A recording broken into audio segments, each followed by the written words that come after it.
হ্যাঁ, এটাই বাংলায় এটা হবে, আগামী দিনে আরো বেশি হবে। আপনারা লক্ষ্য করে দেখছেন, এটা তো কলকাতায় শুরু হচ্ছে, এবার সারা পশ্চিমবঙ্গের বিভিন্ন জেলায় ব্লকে হবে এটা। দেখুন, তৃণমূলের উত্থান হয়েছিল কোথায়? কলকাতায়। তারপরে আস্তে আস্তে বিস্তার ঘটে বাংলায়। এবার তৃণমূলের পচন তাও শুরু হয়েছে কলকাতায়, আস্তে আস্তে সারা বাংলায় ছড়াবে।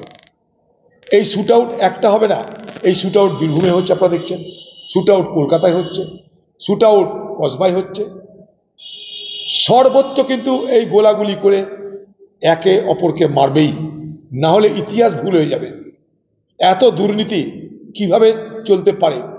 যে পার্টিটার কোনো রাজনৈতিক আদর্শ নেই, কোনো নীতি নেই, কোনো লক্ষ্য নেই, শুধু চুরি করো আর ভোট করো আর ক্ষমতা ধরো, এটা যদি একটা পার্টির লক্ষ্য হয়, ক্ষমতা ধরে রাখো, চুরি করো। একদিকে দিদি কি করছে? সাম্প্রদায়িক রাজনীতিতে মদত দিচ্ছে। 2, মানুষকে বিভিন্ন অনুদানের রাজনীতি করছে।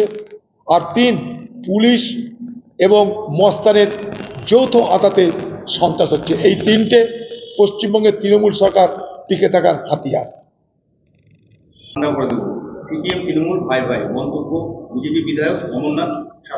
জানি না কে কোথায়, এত বড় মস্তানের নাম তো শুনিনি।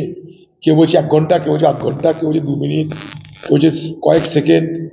বিরাট বিরাট ব্যাপার, তাণ্ডব করা সব দিনক্ষণ তৈরি হয়ে যাচ্ছে। আজকে তো খেলা হবে, এদেরকে চ্যাম্পিয়ন্স ট্রফিতে পাঠিয়ে দেওয়া হয়েছে। এই মস্তানি যে চ্যাম্পিয়ন ট্রফি করে দেওয়ার দিদি, কে কত বড় মস্তান, তার চ্যাম্পিয়ন ট্রফি করে দাও।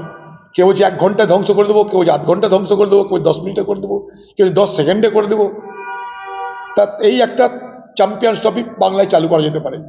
মস্তানি যে যত বড় করবে তার তত বড় চ্যাম্পিয়ন ট্রফি সে পাবে। কিন্তু পিছনে যেন পুলিশটা থাকে, ওই পুলিশের মদত নিয়ে, তৃণমূলের মদত নিয়ে, পুলিশ কিছু বলবে না, কেউ কিছু বলবে না, ও চ্যাম্পিয়ন ট্রফি খেলে কোনো লাভ নাই। ওখানে জিত আগে থেকেই তৈরি হয়ে থাকে, ও জিতে কোনো মজা নাই। সবাইকে ছেড়ে দাও, পুলিশ সবাইকে বলে দাও তোমাদেরকে 2 ঘন্টা 3 ঘন্টা 5 ঘন্টা সময় দিল, যে চাকে পাবে মেরে নাও, যে জিতবে সেই চ্যাম্পিয়ন ট্রফি পাবে। কলকাতার পুলিশ কর্মী মদ্যপ অবস্থায় ডিউটি করছিলেন, এমনটা অভিযোগ। এমার্জেন্সির সামনে মাটিতে পড়ে গড়াগড়ি। আরে তাতে কি আছে দিদি, এত মদের দোকান খুলে দিলে কেউ তো খাবে। পুলিশ মদ খেয়েছে, অসুবিধা কি আছে? মেডিকেল কলেজে আরে এইসব পুলিশ আছে বলেই তো আরজিকর ঘটনা ঘটে। এইসব পুলিশ আছে বলে তো আজকে স্বাস্থ্য দপ্তর আরজিকরের মতো জায়গায় লাশ কেনা বেচা হয়, কেউ জানতে পারে না। এরা আছে বলেই তো ওষুধের জাল কারবার হয়, এরা আছে বলেই দালাল রাজ তৈরি হয়েছে প্রত্যেকটা হাসপাতালে। তাই দালাল রাজ যখন তৈরি হয়, কিছুর বিনিময়ে তৈরি হয়, আর সেই বিনিময়ের পয়সায় উৎপাতের ধন চিৎপাতে যায়। তাই এই পয়সা কি করবে? আর বাড়িতে নিশ্চয় নিয়ে যাবে, একটু চুল্লু খেয়ে এলে। গড়াগড়ি করলে কোনো অসুবিধা নেই, সরকার তাদের, পুলিশ তাদের, গড়াগড়ি খেলে অসুবিধা কি আছে? দিদিকে বলবে, দিদি একটা গান লিখে দেবে, চুল্লু খাওয়ার গান একটা অসুবিধা, সেটাও দিদি পারে। হোলিতে দিদি একটা চুল্লু খাওয়ার গান লিখে দিন। প্রাক্তন তৃণমূল পঞ্চায়েত প্রধানের স্বামী গোডাউন থেকে উদ্ধার বিপুল পরিমাণে নিষিদ্ধ কাপসিরা শনিবার প্রবন্ধের খবরের ভিত্তিতে দক্ষিণ দিনাজপুর জেলার তখন থেকে হাকিমপুর গ্রামে ওই বিপুল পরিমাণ কাপসিরা উদ্ধার করবে। আচ্ছা, এই বাংলায় চোরা কারবারি, চোর, খুনি, লুটেরা, দুর্নীতিবাজ, তারা তৃণমূল না হলে হবেটা কি? সর্বত্র ছড়িয়েছে। দিদির দয়ায় এ বাংলায় চোরা কারবারির অভাব নাই, দিদির দয়ায় এই বাংলায় চোর বাটপারের অভাব নাই, দিদির দয়ায় এই বাংলায় দুর্নীতিবাজের কোনো অভাব নাই। দিদি কোনো অভাব রাখেনি।